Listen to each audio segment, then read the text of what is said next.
ಬೀದರ್ನಲ್ಲಿ ಜನವರಿ 16ಕ್ಕೆ ಎಟಿಎಂ ಸಿಬ್ಬಂದಿ ಹತ್ಯೆ ಪ್ರಕರಣಕ್ಕೆ ಸಂಬಂಧಪಟ್ಟಂಗೆ ದೊಡ್ಡ ಮಟ್ಟದಲ್ಲಿ ಸುದ್ದಿಯಾಗಿತ್ತು. ಈ ಒಂದು ಹತ್ಯೆ ಪ್ರಕರಣ 83 ಲಕ್ಷ ಹಣ ಕದ್ದು ಪರಾರಿಯಾಗಿದ್ದಂತ ಇಬ್ಬರು ಆಗಂತುಕರು ಇಲ್ಲಿವರೆಗೂ ಕೂಡ ಪತ್ತೆಯಾಗಿಲ್ಲ. ಆದ್ರೆ ಈಗ ಆರೋಪಿಗಳ ಮಹತ್ತರವಾದಂತ ಗುರುತು ಪತ್ತೆಯಾಗಿದೆ. ಖಾಕಿ ಪಡೆಗೆ ಆರೋಪಿಗಳ ಗುರುತನ್ನ ಬಹಿರಂಗ ಮಾಡಿದೆ ಖಾಕಿ ಪಡೆ. ಈಗ ಅಂದ್ರೆ ಫೋಟೋಗಳನ್ನ ರಿವೀಲ್ ಮಾಡಲಾಗಿದೆ.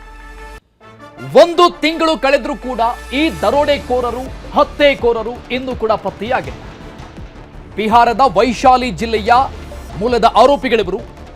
ಇಬ್ಬರ ಫೋಟೋ ರಿಲೀಸ್ ಆಗಿದೆ. ಆರೋಪಿಗಳ ಸುಳಿವನ್ನ ಕೊಟ್ರೆ 5 ಲಕ್ಷ ಬಹುಮಾನವನ್ನ ರಾಜ್ಯ ಪೊಲೀಸ್ ಇಲಾಖೆಯಿಂದ ನೀಡಲಾಗುತ್ತೆ. ಬಹುಮಾನವನ್ನ ಘೋಷಣೆ ಮಾಡಲಾಗಿದೆ. ವಾಂಟೆಡ್ ಅಂತ 2 ಫೋಟೋಗಳನ್ನ ಗಮನಿಸ್ತಾ ಇದ್ದೀವಿ ನಾವು. ಅಮನ್ ಕುಮಾರ್ ಸಿಂಗ್ ಹಾಗೂ ಅಲಕ್ ಕುಮಾರ್ ಅಲಿಯಾಸ್ ಅಶುತೋಷ್ ಈ ಇಬ್ಬರ ಫೋಟೋಗಳನ್ನ ರಿವೀಲ್ ಮಾಡಲಾಗಿದೆ. ಇವರ ಗುರುತು ಪತ್ತೆ ಹಚ್ಚಿದ್ರೆ ಅಂದ್ರೆ ಈ ಬಗ್ಗೆ ಮಾಹಿತಿಯನ್ನೇನಾದ್ರೂ ಕೊಟ್ರೆ ಅಂತವರಿಗೆ 5 ಲಕ್ಷ ಬಹುಮಾನವನ್ನು ರಾಜ್ಯ ಪೊಲೀಸ್ ಇಲಾಖೆಯಿಂದ ನೀಡಲಾಗುತ್ತೆ ಅಂತ ಬಹುಮಾನವನ್ನು ಘೋಷಣೆ ಮಾಡಲಾಗಿದೆ.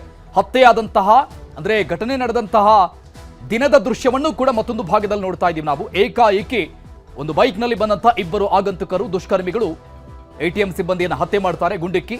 ಅದಾದ್ಮೇಲೆ 80 ಲಕ್ಷ ದರೋಡೆ ಮಾಡಿಕೊಂಡು ಅಲ್ಲಿಂದ ಎಸ್ಕೇಪ್ ಆಗಿದ್ದು ಅವರು ಹೈದರಾಬಾದ್ನಲ್ಲಿದ್ದಾರೆ ಎನ್ನುವಂತ ನಿಟ್ಟಿನಲ್ಲಿ ಅಲ್ಲಿ ಕೂಡ ಶೋಧ ಕಾರ್ಯಾಚರಣೆಯನ್ನು ಮಾಡಿದ್ರು. ಆದರೆ ಇಲ್ಲಿವರೆಗೂ ಕೂಡ 1 ತಿಂಗಳಾದರೂ ಕೂಡ ಅವರು ಸಿಕ್ಕಿರಲಿಲ್ಲ. ಕರಾವಳಿ ಕಾವಲು ಪಡೆಗೆ ಇಂಧನ ಕಡಿತ ಮಾಡಿದ್ದಕ್ಕೆ ಸರ್ಕಾರದ ವಿರುದ್ಧ ಉಡುಪಿ ಶಾಸಕ ಯಶ್ಪಾಲ್ ಸುವರ್ಣ ಆಕ್ರೋಶ ವ್ಯಕ್ತಪಡಿಸಿದ್ದಾರೆ. ರಾಜ್ಯ ಸರ್ಕಾರ ಎಲ್ಲಾ ರೀತಿಯಲ್ಲೂ ಕೂಡ ವಿಫಲವಾಗಿದೆ. ಸರ್ಕಾರದ ಖಜಾನೆ ಸಂಪೂರ್ಣ ಖಾಲಿಯಾಗಿದೆ. ಹಾಗಾಗಿ ಈ ರೀತಿಯ ಕೆಲಸಕ್ಕೆ ಮುಂದಾಗಿದೆ ಅಂತ ಟೀಕೆ ಮಾಡಿದ್ದಾರೆ. ದೇಶದ ಕರಾವಳಿ ರಕ್ಷಣೆಗಾಗಿ ಕರಾವಳಿ ಕಾವಲು ಪಡೆ ಅಗತ್ಯವಾಗಿ ಬೇಕಾಗಿದೆ. ಭಯೋತ್ಪಾದನಾ ಕೃತ್ಯ ಅಪರಾಧ ಚಟುವಟಿಕೆ ತಡೆಯೋದಕ್ಕಾಗಿ ಕರಾವಳಿ ಕಾವಲು ಪಡೆ ಅತ್ಯಗತ್ಯವಾಗಿದೆ. ನಮಗೆ ಯಾವುದೇ ಕಾರಣಕ್ಕೂ ಇಂಧನ ಕಡಿತ ಮಾಡಬಾರದು ಅಂತ ಸರ್ಕಾರಕ್ಕೆ ಆಗ್ರಹಿಸಿದ್ದಾರೆ ಶಾಸಕ ಯಶ್ಪಾಲ್ ಸುವರ್ಣ. ಇನ್ನು ಉಡುಪಿ ಜಿಲ್ಲಾ ನ್ಯೂಸ್ 18 ಪ್ರತಿನಿಧಿ ಗಣೇಶ ಸೈಬರ್ ಕಟ್ಟೆ ಜೊತೆಗೆ ಮಾತನಾಡಿದ್ದಾರೆ ನೋಡಿ. ದೇಶದ ಆಂತರಿಕ ಭದ್ರತೆಗೆ ಕರಾವಳಿ ಕಾವಲು ಪಡೆ ಬಹುಮುಖ್ಯ ಪಾತ್ರ ವಹಿಸುತ್ತದೆ.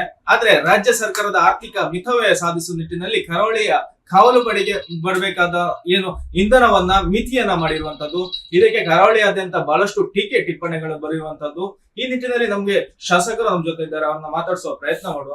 ಸರಿ, ಇಂಧನ ಕಡಿತಗೊಳಿಸುವುದು ಇದ್ರ ಬಗ್ಗೆ ಕರಾವಳಿಯ 3 ಜಿಲ್ಲೆ ವ್ಯಾಪ್ತಿಯಲ್ಲಿ ಬರುವಂತ ಈ ಕೋಸ್ಟಲ್ ಸೆಕ್ಯೂರಿಟಿ ಪೊಲೀಸಿಗೆ ಮತ್ತು ಕರಾವಳಿಯ ರಕ್ಷಣೆ ಬಗ್ಗೆ ಭದ್ರತೆ ಬಗ್ಗೆ ಬಹಳಷ್ಟು ಜವಾಬ್ದಾರಿಗಳಿದೆ.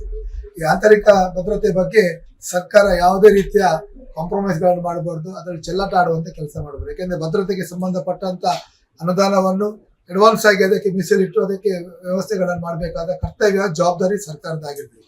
ಯಾವ ರೀತಿ ಕೇಂದ್ರ ಸರ್ಕಾರ ಮತ್ತು ಡಿಫೆನ್ಸಿಗೆ ಅವರಿಗೆ ಒಳ್ಳೆ ರೀತಿಯ ಉಪಕರಣಗಳನ್ನು ಎಕ್ವಿಪ್ಮೆಂಟ್ಸ್ಗಳಿರ್ಬೋದು ಎಲ್ಲ ವ್ಯವಸ್ಥೆಗಳನ್ನು ಇವತ್ತು ಅದು ಪಡ್ಕೊಳ್ಳುವಂತ ಒಂದು ವ್ಯವಸ್ಥೆ ಕೇಂದ್ರ ಸರ್ಕಾರ ಮಾಡಿದ ಸಂದರ್ಭದಲ್ಲಿ ರಾಜ್ಯ ಸರ್ಕಾರವು ಕೂಡ ನಮ್ಮ ರಾಜ್ಯದ ಭದ್ರತೆ, ಯಾಕೆಂದ್ರೆ ರಾಜ್ಯ ವ್ಯಾಪ್ತಿಗೆ ಬರುವಂತ, ಯಾಕಂದ್ರೆ ಗೃಹ ಇಲಾಖೆ ಬರುವಂತ ಪೊಲೀಸ್ಗಳು ಇರ್ಬೋದು, ಅದಕ್ಕೆ ರೀತಿ ಚೆಕ್ ಪೋಸ್ಟ್ಗಳು ಇರ್ಬೋದು, CCTV ಕ್ಯಾಮೆರಾಗಳನ್ನು ಅದಕ್ಕೆ ಒಂದು ವ್ಯವಸ್ಥೆಗಳಿಗೆ ಒಂದು ವಿಶೇಷವಾಗಿ ಮುತುವರ್ಜಿ ವಹಿಸಿ ಅದಕ್ಕೆ ಅನುದಾನವನ್ನು ಮೀಸಲಿಡುವಂತೆ ಕೆಲಸ ಮಾಡಬೇಕು. ಇದೇ ರೀತಿ ಕರಾವಳಿಯ 3 ಜಿಲ್ಲೆ ಇರುವಂತಹ ಕೋಸ್ಟಲ್ ಸೆಕ್ಯೂರಿಟಿ ಪೊಲೀಸಿಗೆ ಅನುದಾನವೇ ಬಿಡುಗಡೆ ಆಗ್ತಿಲ್ಲ. ಈಗಾಗಲೇ ಅವರಿಗೆ ಡೀಸೆಲ್ ಇರ್ಬೋದು, ಅವರಿಗೆ ಪೆಟ್ರೋಲ್ ಮಾಡಬೇಕಾದ್ರೆ ಓಟ್ನಲ್ಲಿ ಇವತ್ತು ಡೀಸೆಲ್ ಅಗತ್ಯ ಇರ್ತದೆ. ಅದರಲ್ಲೇ ಕಡಿತ ಮಾಡಬೇಕಾದ್ರೆ ನಮ್ಮ ರಾಜ್ಯ ಸರ್ಕಾರದ ಚಿಂತನೆ ಆಲೋಚನೆ ಏನೆಂಬುದನ್ನು ನಾವು ಅರ್ಥ ಮಾಡಬೇಕು. ಯಾಕಂದ್ರೆ ಭದ್ರತೆ ದೃಷ್ಟಿಯಲ್ಲಿ ಇವರು ರಾಜು ಮಾಡಿ ಅವ್ರಿಗೆ ಕೊಡುವಂತ ಡೀಸೆಲ್ ನ ಇದನ್ನು ಕಡಿತ ಮಾಡಬೇಕಾದ್ರೆ ಸರ್ಕಾರ ಯಾವ ರೀತಿ ಚಿಂತನೆ ಮಾಡ್ತಿದೆ, ಕರಾವಳಿಯ 3 ಜಿಲ್ಲೆಯನ್ನು ಯಾವ ರೀತಿ ನಿರ್ಲಕ್ಷ್ಯ ಮಾಡ್ತಿದೆ ಎಂಬುದನ್ನು ಇದೊಂದು ಉದಾಹರಣೆಗಳಾಗಿದೆ. ಯಾವುದೇ ಕಾರಣಕ್ಕೂ ಭದ್ರತಾ ದೃಷ್ಟಿಯಿಂದ ರಾಜ್ಯ ಸರ್ಕಾರ ಈ ನಿಲುವನ್ನ ತೊಡ್ಕೊಂಡಿದ್ದು ಬಹಳಷ್ಟು ವಿರೋಧವನ್ನ ವ್ಯಕ್ತವಾಗಿರುವಂತದ್ದು. ಯಾವುದೇ ಕಾರಣಕ್ಕೂ ಈ ನಿಲುವನ್ನ ವಾಪಸ್ ತೆಗೆದುಕೊಳ್ಬೇಕಂತ ಆಗ್ರಹ ಕೂಡ ಕೇಳ್ತು ಬರುತ್ತದ್ದು. ಗಣೇಶ ಹೆಗಡೆ, ನ್ಯೂಸ್ 18 ಉಡುಪಿ.